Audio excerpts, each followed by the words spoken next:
Hello, everybody. I'm Sean Reynolds from Sportsnet, about to be joined by Ken Wiebe from the Winnipeg Free Press. Together, we are Kenny and Renny, and this is the Kenny and Renny Show after another prime example of why you should believe in the Winnipeg Jets this season. I know that I don't like getting into are the Jets elite conversation that much. There's too much, I don't know. It just seems like a flimsy debate to me at times, but I mean, beyond the idea of are they elite or are they not, I don't think you can deny what they're doing right now. I guess I would put it like this. If you are the NHL, or if you are the rest of this league, if you are, the teams around this league who consider themselves contenders, if you are not sitting up and taking stock of what the Winnipeg Jets are doing right now, you are not doing your job. Back-to-back nights, sorry, not back-to-back nights, but back-to-back games against back-to-back teams that, a lot of people would consider elite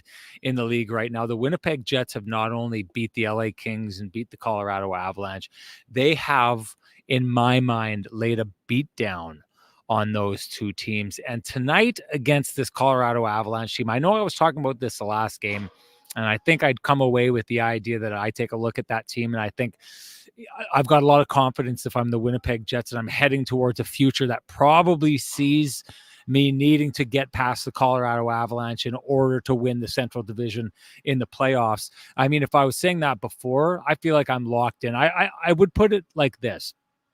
As they are currently constructed, the Colorado Avalanche, with, the depth down their lineup, is they need, performances from guys like Ryan Johansson. They need guys like Jonathan Drouin to carry a lot of the mail. I don't think the Colorado Avalanche have the depth to run with the Winnipeg Jets hockey team. I know right now we're sitting there and they're right in the thick of it. I know that there's been conversations on this show in the past about, people lacking faith in the Colorado Avalanche. I don't want to take too much away from that team, because clearly they're where they are in the standings because they're finding their way of winning games.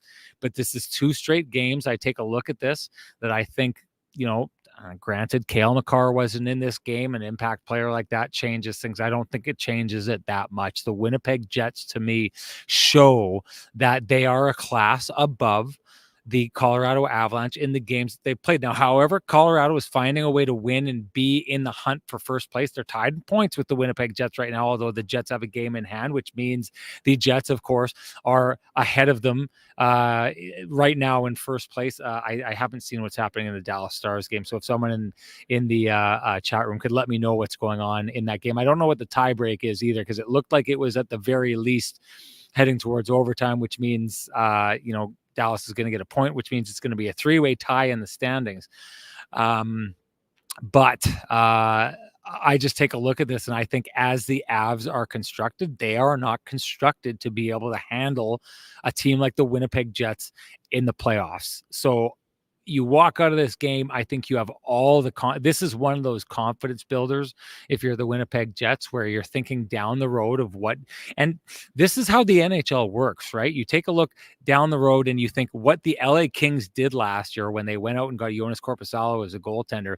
They went and they make that addition because they're expecting at some point that they're going to run into the Edmonton Oilers in the playoffs, and they're thinking that's what we need to put them over the top. Clearly that didn't happen, right? But teams that think they're going to do something in the playoffs, take a look at how they stack up against specific teams they expect to see in the playoffs. And if I am Kevin Shoveldayoff and I'm taking a look at where the Colorado Avalanche are, I don't need to make additions come the trade deadline or whenever based on that team. I think that I've got the roster to knock off that roster based on what I've seen here. Again, I'm not saying that we've seen the very best of the Colorado Avalanche, but what I have seen is a team that the style of game they play is very heavily reliant on their top line, that the Jets are able to handle not only with their top line. Mark Scheifele's line wanted a piece of the McKinnon line tonight. I love that. They wanted a piece of that line.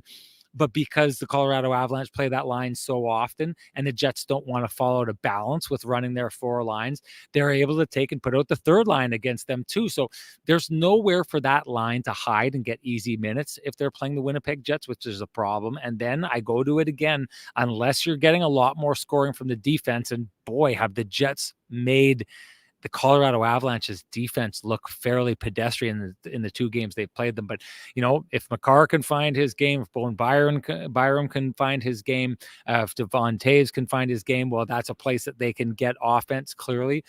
But up and down the lineup, a 7-game series, the depth of the Colorado Avalanche can't handle the Jets in 1 game. Never mind 7 games where depth really starts to show through. So I say it again, Winnipeg Jets in a great spot against that team. And then let's get to it and talk about what is happening with Gabe Vilardi and the top line for the Winnipeg Jets. Again, this line, fairly newly together, has the confidence to be like, go to their coach and be like, give us Nathan MacKinnon. We want him. I love the idea that they wanted to go out and show we see one of the best lines in the league. Just look where Nathan MacKinnon is, points in 14 straight games now. Mikko Rantanen is the kind of guy who's going to get 30 goals a year in a heartbeat. I think he had 55 or something like that last year. And then Val Nichushkin is one of the premier big men in the game. And 2 Jets lines, went against that line and did a great job, I thought, of saying, you may be great, you may put up all these points, but we think when it comes down to it in a head-to-head battle, we can take this. Vilardi fitting in on that line. What more could you ask for? 6 points in his last 2 games, 3 goals and 3 assists over the last couple of games. That line, you count up all the points that Ehlers had, all the points that Mark Scheifele had, all the points that Gabe Vilardi had. We're talking 17 points in their last 2 games alone. These guys are just getting started. And I don't know if this is Scott Westman messing with me here, but saying that this is a snake charmer game, not even close. This is the Jets building off of like good defense, pressuring the Colorado Avalanche. And I'll be honest with you, breaking the Colorado Avalanche. Like, you think of the turnover that leads to the Alex Iafallo goal, the pressure that they create there, and then Caleb Jones just throwing the puck right up the gut. Like, this is a play that hockey players are taught in Pee-wee hockey that should be long gone from their repertoire, but the Jets force them into that. What does that remind you of? Well, it kind of reminds you of Devon Toews turning over the puck to Axel Jonsson-Fjallby, who throws it to Adam Lowry, and he puts it in the back of the net with seconds remaining. In the first game that these teams played, Colorado has not been able to handle the pressure that the Winnipeg Jets have applied. And I'll go beyond that. I'll go to the idea that I think the Jets broke the Colorado Avalanche in this game. And the example for me is Nino Niederreiter's line out there. And so here's another one. We're talking about the MacKinnon line being out at that time. I was talking about, Mark Scheifele's line, shutting that line down, Adam Lowry's line, shutting that down. But it's Nemesnikov and Niederreiter who find themselves out on the ice when that line's out there. And they go back check, steal the puck, turn it up ice. And so there's a moment I see right there where the Jets have a 3-on-2. What they need, Colorado, is one of those players to turn up ice and to get on their horse and track them down to make it an equivalent 3-on-3 situation. And I think why that stands out to me so much is if it's the Winnipeg Jets, that player, if he doesn't get back, is going to be throwing everything he has into it to get back into that play. And that Colorado Avalanche line looked disinterested in trying to even up that odd man rush. And sure enough, the Jets capitalized on it. Nemesnikov across to Nino Niederreiter for like a great one-timer that ends up in the back of the net. I believe that's the 5-2 goal in the game at that point. I say it like this. The Jets forced Colorado out of their structure to the point that top line, that is, like, make no mistake about it, one of the best lines in the NHL, they took them out of their structure. They had them making hope play after hope play after hope play. The Jets, who we keep saying their superpower is they do not abandon their structure. And now it's 19 games in a row that they've allowed 3 goals or less as proof about what we're talking about here. The Jets forced the Colorado Avalanche into abandoning their structure time and time again in this game. Did it to one of the top lines in the league, where they had them abandoning their structure time and time again. And to be honest with you, at times had the Colorado Avalanche looking disinterested in participating with this game. Definitely unwilling to match the effort that we saw from the Winnipeg Jets from their top line right down to their bottom line. This was a masterclass, and in my mind, the kind of game that puts the Winnipeg Jets in the back of the heads of the Colorado Avalanche. I think they'll be thinking about this team a lot going forward during the season and thinking, geez, that's a team that we probably have to get by in the playoffs if we think we're going anywhere. This is a victory. This is a moral victory. This is just a plain old victory on the ice. And in my mind, this is a mental victory, because I think that the Winnipeg Jets are squarely in the heads of the Colorado Avalanche going forward for the rest of this season. That's my take on it. Time to bring in the man with the best music in the business to get his take on the whole thing. Here comes Kenny.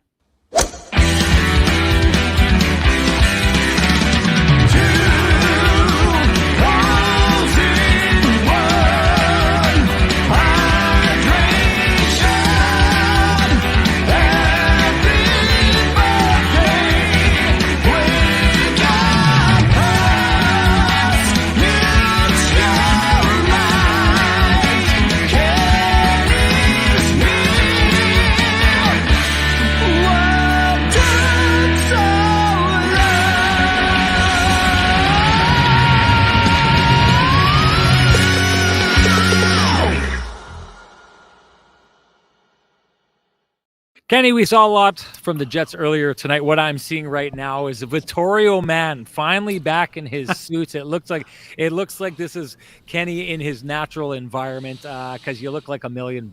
We all know why. I think I'm looking pretty damn dapper myself. Yeah, you should get that suit out, though. You got your overcoat on. Well, it's cold in here, Ken. I'm down in the Zamboni. There's ice on your feet. It's cold, and Renny's Gotcha. Renny can be dainty at times. You don't say. Hey, listen. Dainty or not, I look like a man's man when I go down to Vittorio Rossi, where they do it upright. So you want to look, you can be dainty, you can be rugged. One way or another, you're going to look like $1 million if you head on down to Vittorio Rossi. Walk in and loudly proclaim Kenny and Renny sent you, and ask for Frankie and the boys. They'll take care of you, do you upright.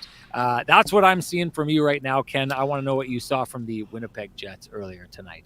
Yes, good to be with you, obviously. Heard the broadcast went well, so good job on that front. Good crew in town for the game, and fun vibe in the building. It's interesting, it was a little bit quieter first period with a kind of lower event hockey game, other than the Jets being a little bit opportunistic with 6 shots apiece. But Jets really kind of imposed their will in this game, Sean, and yeah, I mean, I'm not going to go as far as you do. I mean, when a team like the Avalanche has been to the top of the mountain, I think there's a high level of respect for the Jets. I don't think they're to the point where they would be, striking fear in their opponent. Yes, of course, Colorado knows they're going to need to play better if they want to win a 7-game series, but I'm not certain that the Jets with wins in December are getting into the heads of a team that knows what it's like to get 16 victories.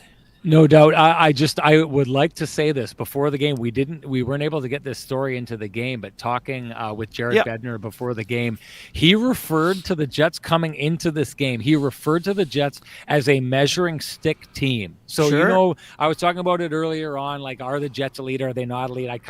It's not really something I want to kind of dive into, because like teams that aren't elite at this time can jump up and win in the playoffs, right? Like, so no one was talking about the St. Louis Blues being elite at this time of year, the time that they won that, but they were in last place. That's why. Exactly. But no one can take away from the idea that the Jets are catching the eyes of teams around the league. Jared Bednar, to your point, knows what it takes to win 16 games. So he knows good hockey teams when he sees them and trying to figure out a way to get through them. When you are the Colorado Avalanche and you come into this game in first place and you talk about the guys across the ice as this is a measuring stick game, I need my guys to go in and walk out of it and be like, guys, see, this is how you measure up. That says something. And so for me, if this was let's put the shoe on the other foot. If this was a measuring stick game for the Winnipeg Jets and they were on the other side of that outcome, what would we be saying about the Jets? We'd be saying, hey, the Jets walked into this measuring stick game and they didn't measure up. I don't have a problem with suggesting out there right now that the Colorado Avalanche take a look at the Winnipeg Jets right now and say, as it stands right now, maybe as we're constructed, we don't measure up to that team. Yeah, and that's okay. I'm fine with you saying that. I'm just saying that I think that the Avalanche have earned the benefit of the doubt, and that something that happens in December would have very little bearing on what will happen in April. I do think that if the Jets play this way and mop the Avalanche in that game in April, and they're about to play in the series, now I'm totally going to go with you on that one. So, and again, like I said, I'm not. It's not a bad take. It just I'm not there yet in terms of where they are, and also especially because Makar wasn't in the lineup today. Yes. Now that's not to say that he will be, but and again, I'm not discounting the win. This is one of the again we just finished talking about the game over the Kings being one of the Jets' best wins of the year. Yes. I mean, if the Jets don't give up that goal to Jack Johnson, I think we're having the same conversation. Yeah. They put up 6 against the Avalanche, empty netter, sure, but if they only had given up the one goal, and I love it. I mean, the camera work on the Sportsnet crew is exceptional, Sean. You saw it.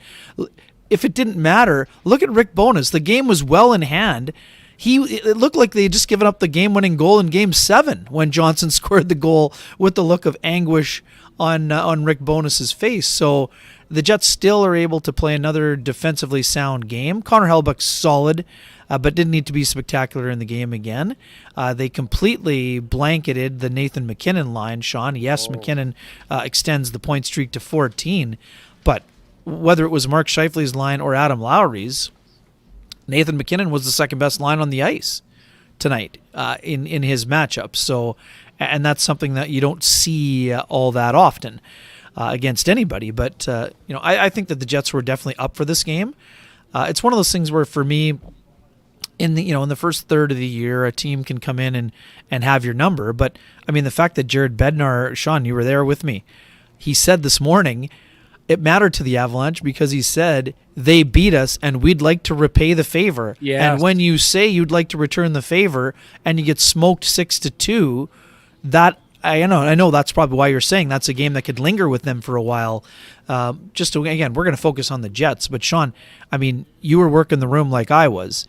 Like 3 or 4 different players talked about inconsistency, and to myself, I'm like, well, how can these guys be inconsistent? They're on top of the division. But tonight we saw some of that inconsistency in the Avalanche's play right now, and they're just not in a place where they're at their peak. So I think it'll be interesting. I mean, it's a big win for the Jets, but Sean, I think the thing that really stood out to me, like in a lot of times, this would be a massive statement game for the Jets, but they acted like this was what was supposed to happen. Yes. And I don't mean like there was an unnecessary swagger or overconfidence to them, but they had this game circled and they wanted to show the Avalanche that game 10 days ago wasn't a fluke.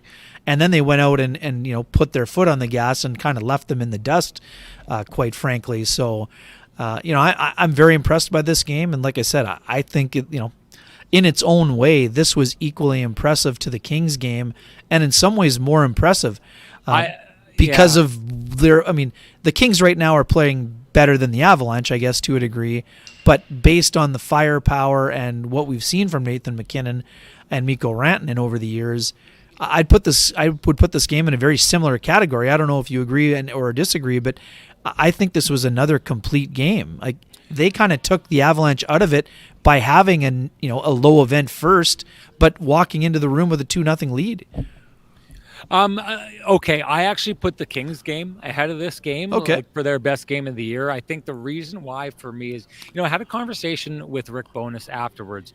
And one of the interesting things about that is like, how did the Jets get back into that Kings game against a team that does not give up leads like they do and do it without falling out of their structure? Right. And Rick Bowness's response to that was he actually didn't think that he said, we aren't able to do that if the Kings aren't playing a certain way. And I think his take on that was we didn't see the best of the Kings. But I'll say this about the Kings. I didn't think the Kings entirely fell out of their structure. I just thought that they looked like they were a step behind the Winnipeg Jets, which again, I don't excuse the Kings for, because the Jets were the team that was playing back to back. But what I saw here tonight from the Colorado Avalanche was basically 3 lines of that team that didn't have much of an effect on the game at all. and Cale Makar not being there is going to be a big part of this, but a defensive unit that is supposed to be one of the best in the league at producing points from the back end that really didn't look like they were getting it there. And a top line, I thought, that just looked too frustrated, too early, made tons of hope plays throughout that game. So I guess the reason why I would put that game against the LA Kings ahead of this game here tonight is, again, and I say it, I think as they're currently constructed, I don't think the Colorado Avalanche, Ken, you were talking about them playing inconsistent. I think what we're seeing right now is a team that is used to being consistent over a number of years, but a team now that for the first time, probably since around 2016, 17, around that era there, doesn't have the roster or the lineup to play the kind of way they want to play consistently. Like, here, you talk about the Jets and the idea that each of the four lines are supposed to look like each other. Yeah. I don't know that Jared Bednar has the horses in his stable to be a very consistent team that one line looks like the other. You've got Ryan Johansson, who's not the youngest of players. You've got Jonathan Drouin, who's a different kind of sort for a long time. They don't have the ability to look consistent, which is why, again, I'm saying it, and you're right to say it, Ken. But I think I'm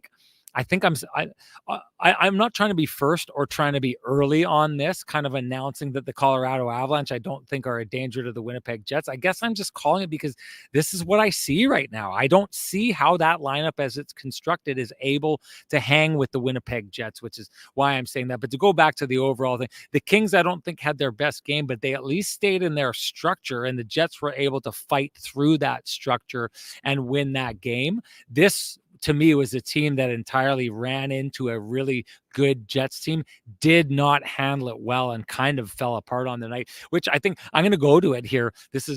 Maybe I'm going to have a little bit of fun with this, but I'm busting out the Pristine Roofing wake-up call early, and I'm going to throw it on Mikko Rantanen, which we know is dangerous because Ismo Lehkonen, a guy that we are both really good friends with, Arturi Lehkonen's dad, who works in the Finnish media, but he's also the guy that gets the Finnish players. He's the coach that gets the Finnish players ready for training camp around August. They all come from all over Finland. They meet up, and Ismo Lehkonen takes them through their paces. Ismo Lehkonen called out Mikko Rantanen for not working out enough in the summertime, and Mikko Rantanen went at him in the press, which I thought was such an interesting situation because Arturi Lehkonen, Ismo's son, is a teammate of his, although he's out and injured now. I guess I say this because, listen, Mikko Rantanen, not afraid to go after the media when they say this, but I brought up that play, Ken, to me tonight where it looked to me like the Winnipeg Jets broke the Colorado Avalanche. I believe it's Mikko Rantanen who has the puck stripped from him on the Nemesnikov and Nino Niederreiter goal, right? Nemesnikov over to Nino Niederreiter. And when he turns over the puck, the Jets have an odd man rush 3-on-2. And I was saying it to the audience before you got here. If that's the Jets, someone, if not two, if not three guys on the Jets are busting their butts to get back and make that, even out the numbers on that player, or at least provide some back pressure. And that top line looked disinterested in getting back and defending in that game. So I guess I'll say it like this. If there's anyone on that team that should know better, it's the top line. And if Mikko Rantanen isn't willing to compete his way back down the ice to try and nullify that play, if he's saying, it's already 4-2, it's not worth it. Well, that's not the kind of attitude that I ever saw from the Colorado Avalanche in that Stanley Cup winning season that they had. So for me, I give out the Pristine Roofing wake-up call to Mikko Rantanen. Pretty sure he was the guy I saw not back checking in that play. So you know what time it is. Time to get a hold of North End Rick and give him the Pristine Roofing wake-up call at 1-204-981-6289. Why? Well, North End Rick's the guy who, if you've got any roofing or siding needs, issues during the wintertime, he's the guy who will come out and tell you exactly what you need as a representative of Pristine Roofing and Siding. You don't want to get a hold of North End Rick, you know what to do. Call Pristine Roofing at 1-204-237-7663. Okay, we can't wait any longer, Ken. I'm going to tell a quick story before you launch into this. Gabe Vilardi, it's his first ever post-game interview on Hockey Night in Canada. He walks out, gets the towel, and he turns to me beaming and says, "Do I get to keep this?" And I was like, yeah, I kind of think you earned it, Gabe, right? But then after he was walking away, he said something about it. He's like, "I can't believe I get to keep this." And I'd said to him, "Listen, it seems like this is going to be one of many that you earn here in Winnipeg. And he said, I've been watching Hockey Night in Canada since I was a young guy. Big moment for him, right? We did this earlier in the year. Caden Gooley earned his first ever in that Jets. It was a Hockey Night in Canada game between the Jets and Montreal Canadiens.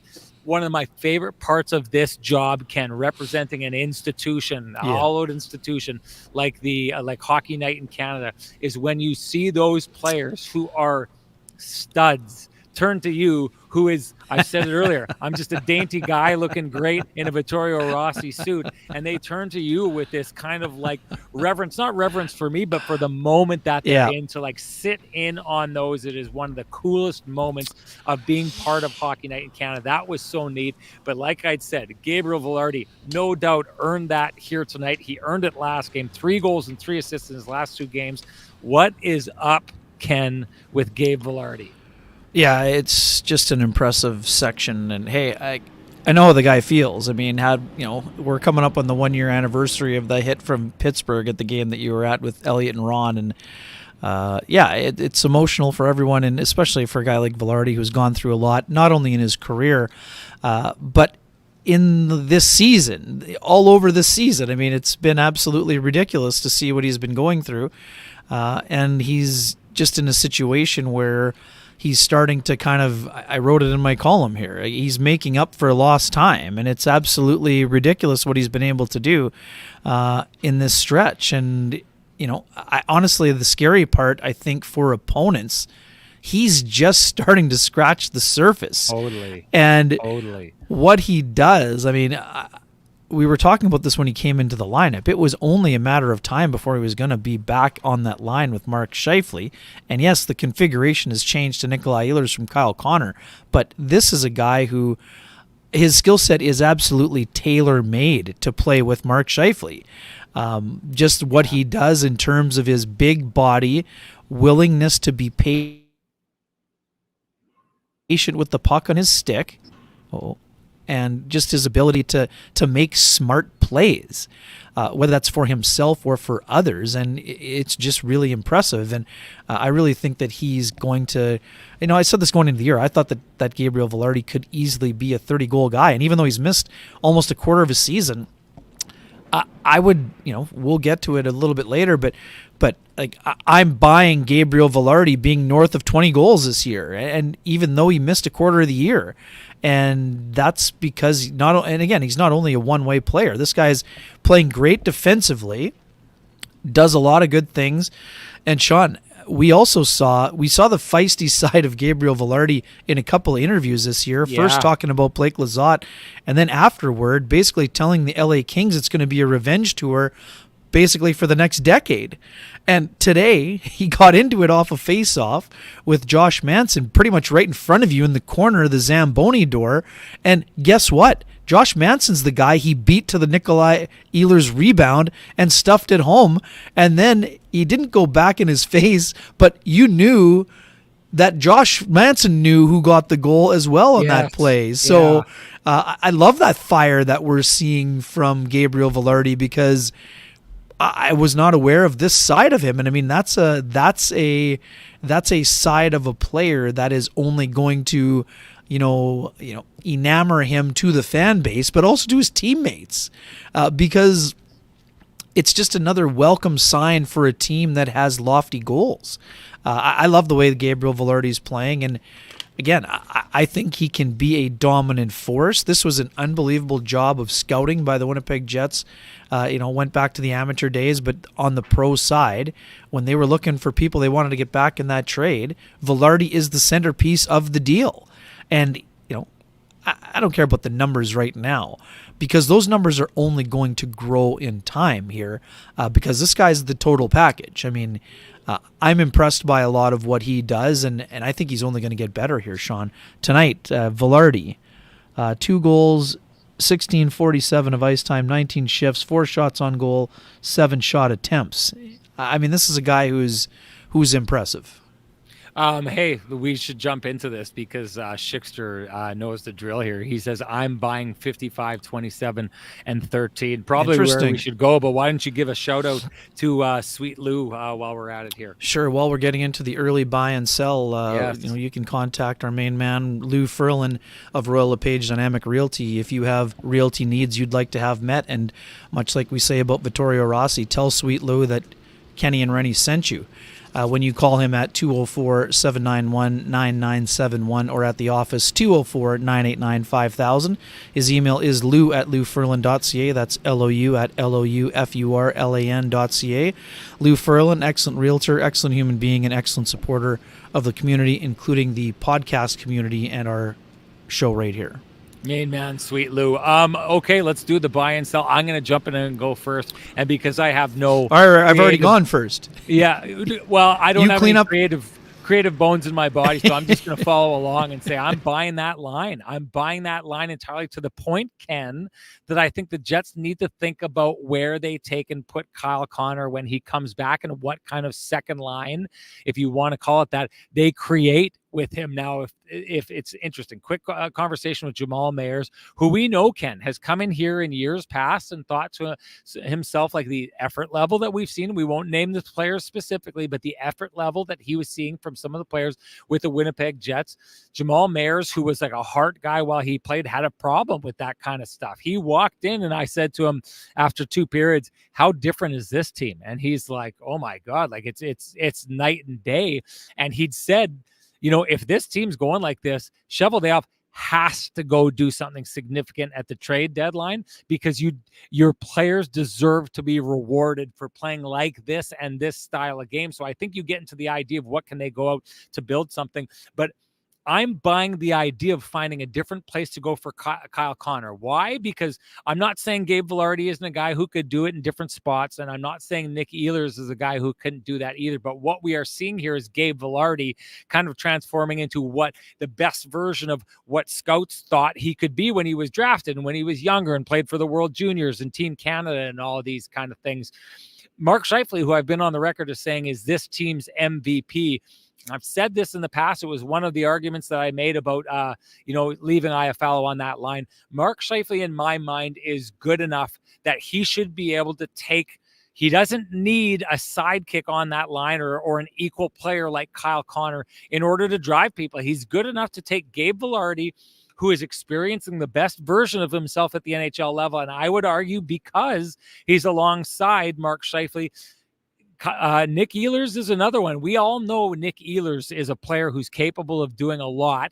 However, Nick Ehlers is a guy who probably has left a lot on the table based on what people thought that he should be. Right now, this line went and took on, as I said earlier, Nathan McKinnon's line and looked dominant in doing it. So to me, the one reason I think that stands out above most is everywhere Kyle Connor has gone and everyone he's played with, he's succeeded with. So I look at him the same way as I look at Mark Scheifele. Kyle Connor is going to succeed wherever you put him, and probably take a guy like Cole Perfetti and elevate his game even further. Now, if you leave Nemesnikov there, I still think it could probably work. But if the Jets go out, and what I'm starting to think more and more that they would do is try and find a second line center, and that becomes your second line, the third line being what it is, unless Kenny somehow sneaks his way into the dressing room and convinces the coaches to break up that third line. But if you're going into the playoffs with this line as the first line, the second line is Kyle Connor, Perfetti, and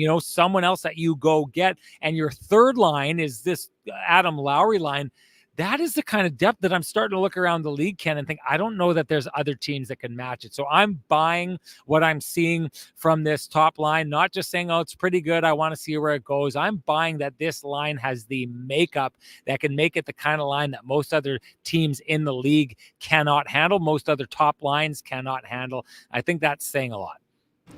Yeah, just a quick one. Who set up the Nino goal tonight, Sean? And what line does he? Play on? No, I knew you were going to go there. Listen, I don't need to embarrass Ken on this podcast. He'll do it himself all night long if he needs to. Who set up the last 2 Nino goals? Well, Nemesnikov was in on both of them. Anyways, I'm with you. Kyle Connor has played a bit with Cole Perfetti, with Pierre-Luc Dubois in the middle. that line had its various levels of success before Perfetti was injured.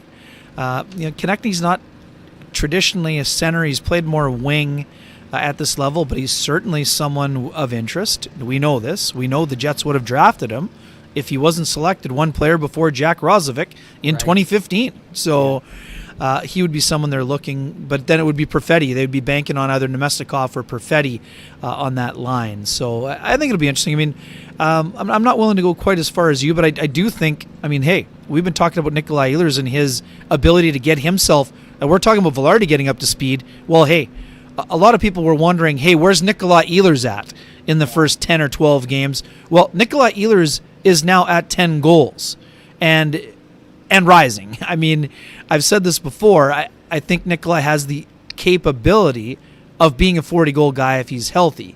Now, this year, if he hits 30 for the first time, it's a great year. But this is a guy who can score 30 to 40. Brady. I mentioned Pavel Bishnevich in my dump and chase column with my colleague Mike McIntyre in the Free Press today. Now, again, he's a guy who's played all three forward positions. Is he perfect as a center? Not necessarily. Maybe more comfortable on the wing, but he can definitely play that position. And I would be interested in seeing that dynamic also. But Sean, we've talked about this too a little bit with Sammy the Scarf. I'd be a little bit more bullish on Elias Lindholm if he was playing with Kyle Connor, because you get the two-way play here. Not that he wouldn't work with Nikolai Ehlers, but if the second line has Elias Lindholm on it, you already have that incredible defensive effort and acumen when you're playing with Kyle Connor, which we know pure goal scoring is the name of his game, but to have some insulation with an Elias Lindholm with Connor would be important for a team that has visions of going 3-4 rounds and trying to get to the top of the mountain. So now what's the cost of that and what are you willing to pay? These are all things that we'll be getting into as we get closer to March. And just before I go wild here, we talked about this with Jason Bukala, who correctly predicted Rutger McGroarty would be healthy enough to be at the World Junior. And this week we have read on the Twitter machine that Rutger McGroarty is on the plane to Sweden and will be on Team USA. So that's a big news for the Winnipeg Jets and their prospect pool. But yeah, back to buy and sell. I'm buying Gabriel Vilardi north of 20 goals and maybe comfortably at 25. But again, he's got to stay healthy and he's got to continue this pace. But it's an impressive pace that he's on right now. I think I want to have this conversation here about the approach that the Jets should take, but a couple things that I want to take care of before we do that. It's been asked for, Maurice did early in the show, benchmark game calls for a headband. Well, you know what time it is, ladies and gentlemen. Time to make this a Sean's headband version of the Kenny and Renny show. Let's get at it.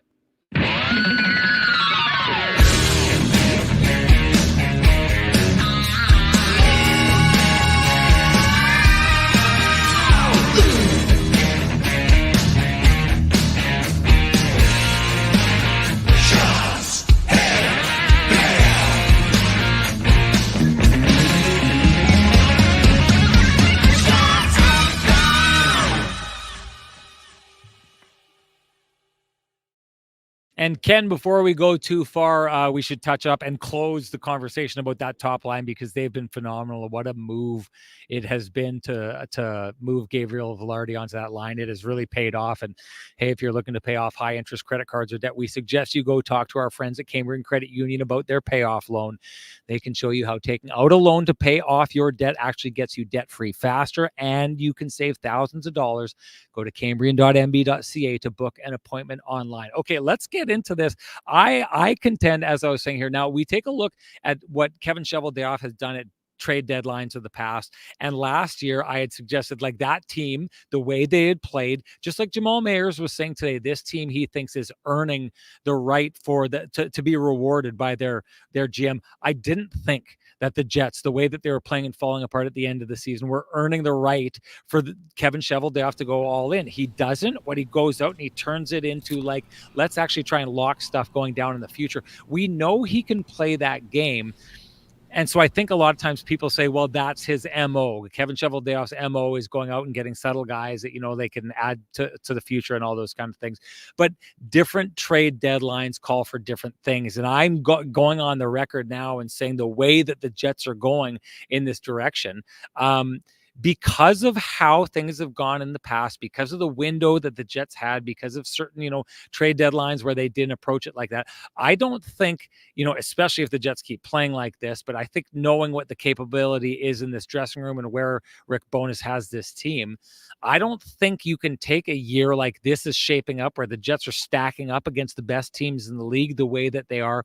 I don't think you can take a year like this and let it go by. The Jets have gone and done a good job of being a playoff team for a long time, but we know that, 3 playoff series wins over the stretch from 2018 and 19. You're starting to kind of look a little bit like the Minnesota Wild in that they get to the playoffs, but what do they do when they're in the playoffs? I don't think you can waste a window like this from what we're seeing with the Winnipeg Jets and how things are like this. I think you have to approach this trade deadline coming up as we have to start treating these things like they are a chance, and you only get so many. This is a chance for the Jets to go out and try to be a cup contender this season. You have to approach it like that, and you have to conduct yourself accordingly at the trade deadline. Yeah, I mean, totally fair. I mean, I would counter by saying, like, this conversation we were kind of having at this time last year also, but it doesn't feel like last year to you or I. So, I would definitely advocate for what you're saying. Now, what level of player are you going to get? What are the price tags? In the seasons like this, where I totally agree that they need to augment. But again, I would be looking for the Ivan Barbashev type of player, not the Patrick Kane type of player. Right, Sean? Oh, yeah. So I just think it'll be super interesting. That's why Bushnevich is super interesting, because he has a second year left on the deal. And if you're talking about windows and trying to put up banners, a guy with some term would make some sense. Not a crazy amount of term, but enough that you would be paying close attention. So that's something where I think it'll be interesting for sure.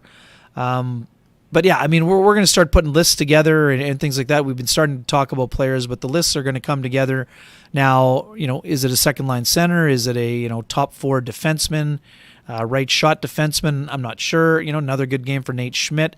Again, all these situations, you're always trying to, manage the, are you getting the right type of player and the right type of person who fits in, right? I mean, that's another thing where, when you have a team playing the way the Jets are, you don't want to rock the boat either, but you also know that you're trying to improve and take a big swing, right? I mean, it's a super interesting, what are some of the elements you don't have or could use a little bit more of to me. And, Phil Kessel's a guy who's been a winner, Sean, but I don't know that Phil Kessel fits what the Jets are doing. No.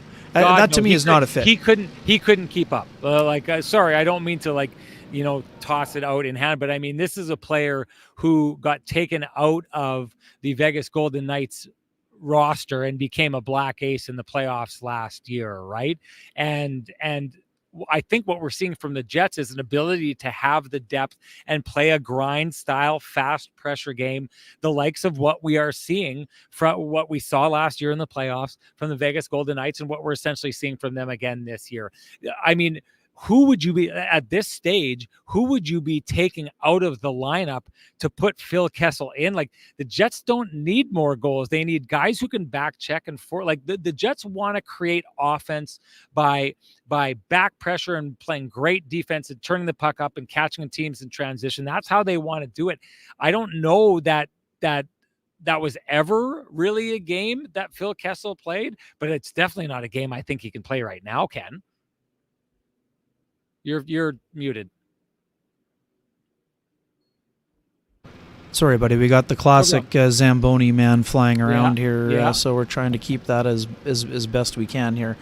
Apologies. Yeah, I mean, Kessel, you listen to people who are around Vegas. They loved him as a teammate and everything else, but, I mean, the facts are he didn't play after the Jets series. So, I mean, if for a team trying to get over the top, he'd be a nice insurance policy, but Phil Kessel's not coming to Winnipeg as an insurance policy, and the Jets have to be, quite frankly, aiming higher. I think that's what we both agree on. You know, it's funny you say aim higher. Just got a tweet showing our show.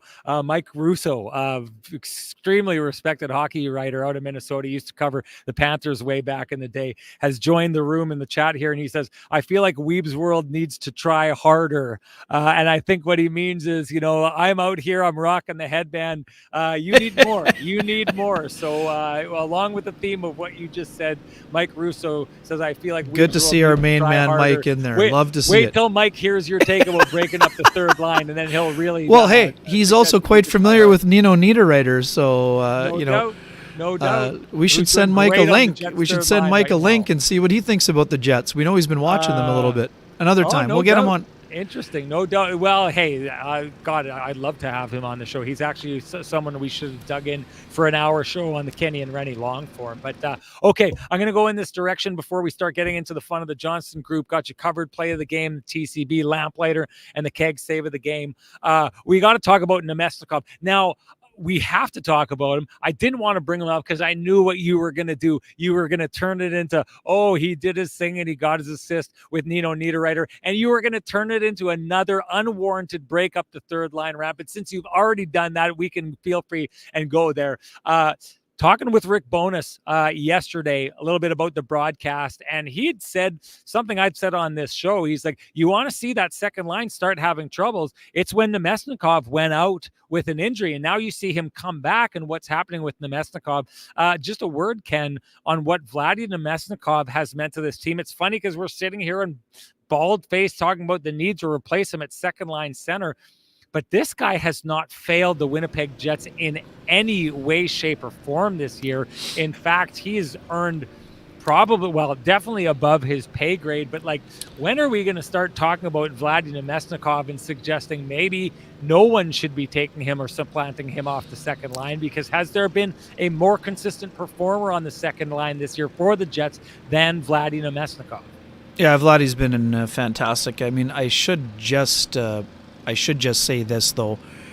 Vlad Nemesnikov centers the third line, I think, like based on ice time and whatever else. So fair enough. I mean, we could go with that. Second over the boards, second in terms of ice time, whatever else. But no, I mean, traditional sense of your third line being your grinding shutdown. No, of course, I know what you're saying. But you are entirely right. Based on who's hopping over the boards, no doubt the importance of the Lowry line would suggest they're a second line. And again, the amount they score does not. Agreed, and which is why I'm saying that, you know, the Jets don't necessarily need quote unquote a second line guy. Maybe they just need another Vladislav Nemesnikov, right? I mean, that would be the other part of it. But you know, the other thing about that is that, you know, the fourth line, you know, they're generating, they're not scoring as much as maybe Vegas's fourth line scored at a rate last year. So, you know, but that they're still playing well. And Alex Iafallo today, Sean. I mean, we've been talking about him for weeks, that he's kind of gone a little bit sleepy on the production side. I mean, 13 games without a point and 18 without a goal. I mean, his last goal was on November 2nd, but his play never really deteriorated. I mean, he wasn't generating quite as much, but he was still playing the game the right way. And when a guy like that gets a reward, you know, he can go on hot streaks as well. And Nemesnikov is just, I mean, he's just been so good in so many areas. You can play him at any position. You can play him on any line. He will provide a spark, and he will give you a consistent effort each and every night. So, yeah, I mean, I think we're talking about it in the wrong fashion. I just think they need to get more guys like Nemesnikov, which, you know, Niederreiter and Nemesnikov are guys who have really helped change the construction and complexion of the forward group. Same with Iafallo. Same with Vilardi. And when Kupari is rolling, he can be a guy on the fourth line that can give them a bump also. Kind of playoff type of performers. They have experience when the chips are down. You know, they have familiarity with guys they've played with. And, yeah, I mean, those are the kind of guys the Jets will be looking to add. Like high-character guys with some skill and some talent, and that just sort of stretch out the depth even further, because it's already an impressive amount of depth that they have, as Rick Bowness already touched on again here tonight. I mean, the one thing about any kind of like what Vladdy fits in with, he's all out effort, right? And that works in the system. I've gone on the record time and time again and said, like, the true MVP of this team is Rick Bowness and the system that he's laid down for these players. So it's interesting because a guy like Nemesnikov, who is like, had trouble sticking with teams for a while, I never really understood it before, but I had trouble understanding it because the type of game he played really worked with a team like the 2015 Tampa Bay Lightning, which I covered him in the Stanley Cup final doing. But this is the thing, when I go back to the suggestion of adding Phil Kessel, and some people are throwing some other people out there, like a guy like Patrick Kane. I know he was never coming here, but if the suggestion was to bring a guy in like that, I don't think the Jets, what they need is just like a pure kind of scorer. They need someone who can play the system. So I think if you're thinking about additions for this team, what you have to think is guys who are capable of getting in the track meet that this Winnipeg Jets team joins in every single night, in the effort and the way that they run up and down the ice to make sure that they're playing it well. That's what you've got to look at. I know this is an interesting one here. Someone brought up Rasmus Ristolainen and saying him coming in half retained would be an interesting add.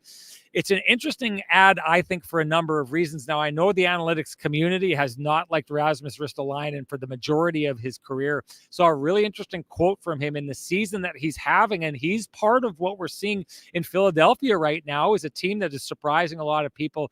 He said in the media he wishes that he would have had John Tortorella as his coach since the time that he's 18. It feels like Rasmus Ristolainen has found himself truly in his capability and what he could possibly be for the first time under that head coach. I wonder if he'd be willing to leave at this stage, because if you're a guy who finally feels like I finally feel like I've got it, and I've got it because of this guy, I don't know that he wants to leave that guy. Although if he took that and could see similarities in Rick Bowness and come and try and play that system, he's a guy that I do think could actually help for the Winnipeg Jets. Anyways, we got to get off the trade talk. And super interesting. Before we, because the Jets have had interest in him before when he was in Buffalo. He was a guy that they had scouted quite heavily. He was involved, but ridiculous asking prices back then, like Ehlers or Laine. That was never going to happen. But he's a guy that fits a lot of the things that they are looking for in terms of adding on the back end. And, he doesn't have as much term. You and I have talked about Colton Parayko for the last couple of years here. Colton Parayko's also had a really good back, rebound type of year. So again, but the issue with Parayko has always been that he's under contract through 2029, 2030 at 6.5. So Ristolainen, not as much term on his deal. It'd be interesting. McDonough, I think, would be absolutely tremendous, but huge. All the winning. I covered him back to the early 2000s or 2010s with those Rangers teams. I know you were around him a lot of those runs too, Sean. And he can play this system like that, and he can play the right side too if you need him to. Yeah, and I think this is what, if you're a Jets fan and you're joining in this conversation, I think that's the thing that you have to ask yourself every time you suggest someone. You have to think, okay, but does he fit into this system? Because the success of this Jets team is its system, so you need to be able to fit into that. If you're not fitting into that, I don't think you help this team. And you could be a phenomenal player, an extreme talent. Someone used Kevin Hayes earlier on. Kevin Hayes, I feel like never quite fit with the Jets. A player like Kevin Hayes would not work in this system, I don't believe one bit. So I think every time you suggest something, you got to think, okay, is that the kind of player that would buy into running up and down the ice to be jump into the play if there's an offensive chance, but then turn around and jump back into the play to try and put on back pressure? It's what made people think that Mark Scheifele should be a player that's traded, because they didn't see him doing that. But now that he's doing it, look at the player that it's made him. Anyone you suggest, you have to be able to envision them being able to race up and down the ice all game, because that's what this system requires, and that's why this system works. Okay, Johnston Group got you covered. Play of the game. Ken, what do you got? Oh man, I think you would have seen it. So did I, man. The play that Dylan DeMello makes to prevent a sure goal for Mikko Rantanen. Sean, we've seen Rantanen up close. He legit is one of the strongest guys on his stick in the NHL. And DeMello prevented the rebound chance.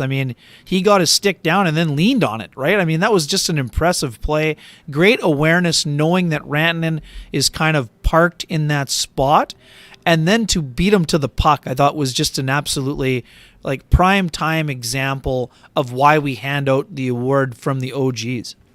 You know what? I love that one. The other part I love about it, I've been trying to do this. I was talking with Nick Lynham while I was doing the game there. I've been trying to find this. I think it's a story worth telling, but I wonder if you could track this stat. I wonder if the Jets track it, but how many times there's been an open net or something like that where the Jets goaltenders have not had the opportunity to stop the puck. That's so. Oh, we just cracked 500, by the way. Good job, nice. chat room. Well done. Well done. Hey, balloons falling from the ceiling. It's tremendous. Like New Year's celebration. Great job. Everyone's excited, and they should be right now. Getting back to it, and I've totally lost my train of thought. What was I talking about, Ken?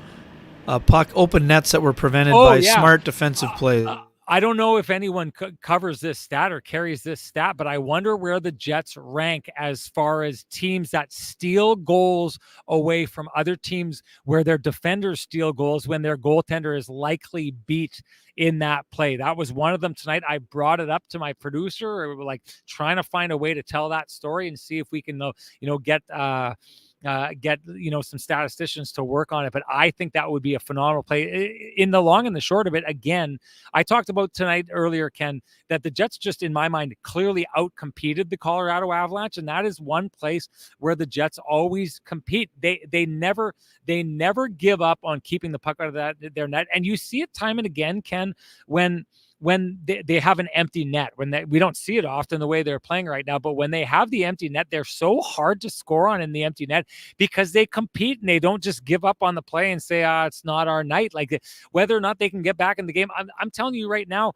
if there was 3 seconds left on the clock and that goal is meaningless, I can see Josh Morrissey diving in front of a puck to try and keep it out of an empty net, just so that they don't go down by 2 in that game, even though it's impossible to get back in it. The compete level of the Jets is off the charts. That's a great example of it. And you're right, a great example of why we have the Johnston Group, the Kenny and Renny OG's Got You Covered Award. And hey, do you run a small business in Canada? You need to look to Canada's #1 employee benefits plan, Chambers Plan, to give you a competitive edge. Chambers Plan is the simple, stable, smart choice for over 30,000 businesses countrywide. Visit chamberplan.ca to learn more. All right, moving on. Let's get to the lamplighter of the game, Ken. Yeah, I mean, a host of opportunities and options here, Sean, but I mean, I'm going Alex Iafallo. And again, we understand this is a, classic Mystic Pizza turnover by Caleb Jones. Oh boy. Claude Noel would be tossing out that at the podium, but I mean, we've been talking about it for a long time. Like, this is a guy who couldn't buy one for a long stretch of time after an amazing start of playing on the top line. I think it was 4 goals and 13 points in 15 games, and then absolute stone cold for the next 13 games. 18 games without a goal is a long time for someone who spends that much time on the top line and in the top 6. So he needed it. He got it. And it's more about the work of the forecheckers. And Alex Iafallo immediately pointed out the job that Vladislav Nemestikov and Cole Perfetti did to apply pressure on Caleb Jones to create and force the turnover into the slot. And just a beauty of a backhand. Again, there's lots of... You could have had the Iafallo goal to snap, or the setup to Vladislav Nemestikov to snap the 0-for-18, sure. But to me, the Jets' bread and butter has been their 5-on-5 play. So I'm going to highlight a 5-on-5 goal. And I mean, my honorable mention was Vilardi, just because of how tenacious he was in winning the battle to the puck and, going forehand to backhand. That's just a really impressive example of his slick hands in front of the net. Yeah, I give it to Vilardi with the Josh Manson revenge goal, just because, I love that. You talked about that attitude. Sure. That chip on the shoulder attitude, that kind of swagger, that, not being afraid to, go toe-to-toe. I kind of just, Josh Manson's a little bit of a scary guy. Remember, he's the guy who slayed the boogeyman and Jamie Benn when they got in that fight last year. This guy is not a shrinking violet. And what I love, you were talking about the camera work that our crew did for the game tonight. Josh Manson just looks so calm, so composed after that whole thing. You can tell, Gabe Vilardi's upset and he's chirping him, and Josh Manson doesn't mind it one bit. And I love the kind of, oh, you don't mind that? Well, how about this? Do you mind this? I love that attitude, which is why that would be my lamplighter of the game. But what does it matter what my lamplighter of the game is? We want to hear what your lamplighter of the game is. Why? Well, because if you share it with us, you're automatically entered to win a frosty, delicious 8-pack of Lamplighter Amber Ale, brought to you by our friends at Trans-Canada Brewing Company. If you cannot wait for Kenny and Renny to gift you your own 8-pack of Lamplighter, head on down to Trans-Canada Brewing Company, where we will be having our next show, January 22nd. You should think about coming down. It was a great time last time, but head on down there in the meantime. Try out their pizza, their food. Like I said, I went out with the TSN crew the other day, and we just had a phenomenal lunch. Great beers. Oh, man.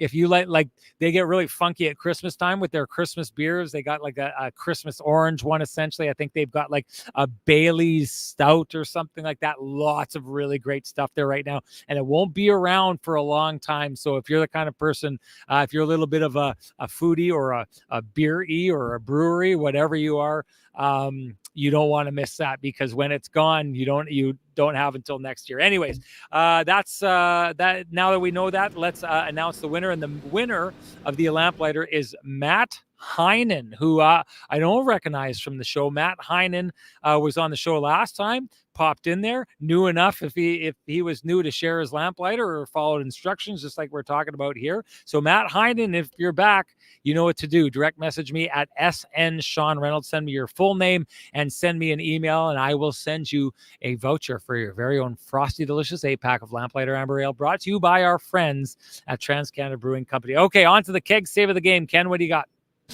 Yeah, this was another one of those games where Connor Hellebuck was just mostly steady. I like there was one really good save from the high slot on Jonathan Drouin. There were a couple of really smart saves on, one on Rantanen, one on McKinnon, but I'd be tempted to go with overall body of work, but I don't want to have a cop-out, so I'm going to go with that Drouin save from the high slot as my keg save of the game here. And Sean, we had a fantastic meal at the Gary Street Keg earlier this week. Just an absolute tremendous night out, and we are super grateful for the ability to have that. We absolutely love this partnership, and it's just been fantastic. That was a phenomenal meal. I'll tell you, Ken, I'm not used to being treated like royalty, nor do I deserve to be treated like royalty, but boy, oh boy, not only was the food amazing, the atmosphere amazing. Service.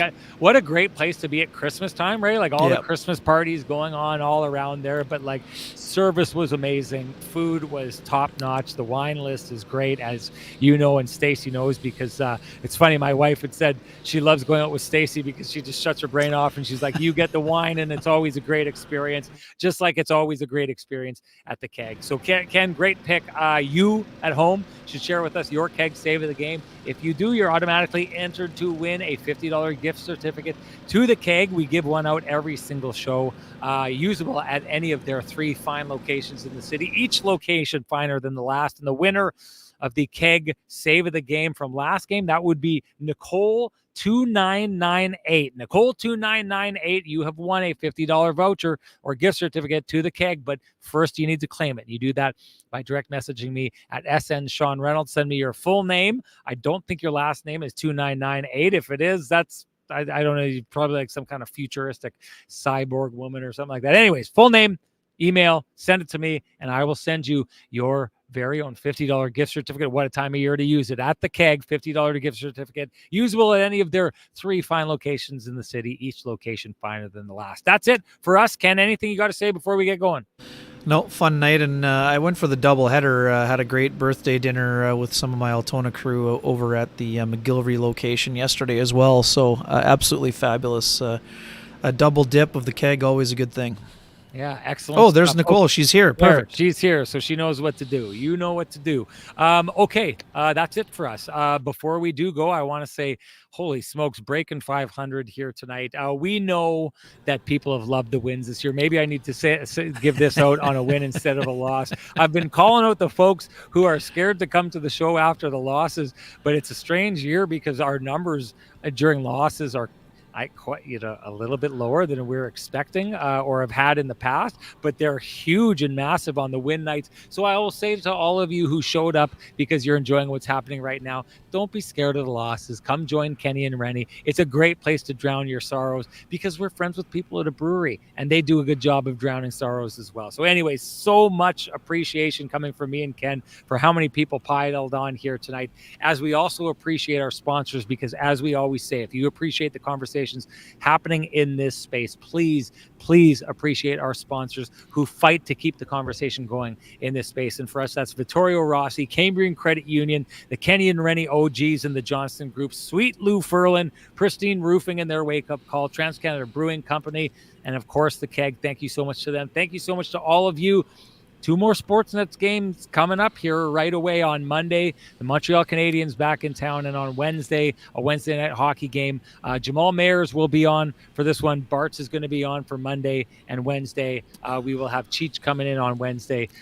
We'd love it if you'd come visit us on that show, but we know, or we'd love it if you'd come visit us after those shows right here on KNR. We will see you then, everybody. Have a great rest of your weekend.